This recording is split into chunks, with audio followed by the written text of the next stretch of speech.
Vi vil forklare lidt om udbud og efterspørgsel. Figuren her på højre side viser forholdet mellem udbud og efterspørgsel, og hvordan prisen stiger efterhånden. Efterspørgsel afhænger af prisen på varen. Det vil sige, når prisen stiger, vil efterspørgselen på en vare som regel falde. Hvis vi tager et meget groft eksempel, som et tv. Hvis et tv koster 30 kroner stykket, vil et stort antal forbrugere skynde sig at købe et tv. Mange forbrugere vil endda købe flere tv'er, fordi prisen per styk er så billig. Derfor vil efterspørgselen på tv'et forblive høj, fordi alle i bund og grund har råd til det.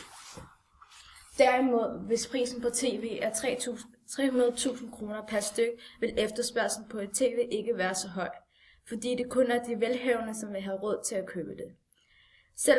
Selvom der er forbrugere, som er villige til at betale denne pris, vil efterspørgselen stadig være ekstremt lav i forhold til det andet eksempel. Ud fra disse grove eksempler ser man, hvordan efterspørgselen afhænger af prisen. Dog er der undtagelser for visse produkter, som vil have stor efterspørgsel, selvom prisen er sat ret højt, som Apple-produkter og diverse mærkevarer. Dog går udbud ud på, at producenterne vil have, at varen stiger i pris, fordi så vil producenterne være villige til at producere mere af varen og skabe en højere profit.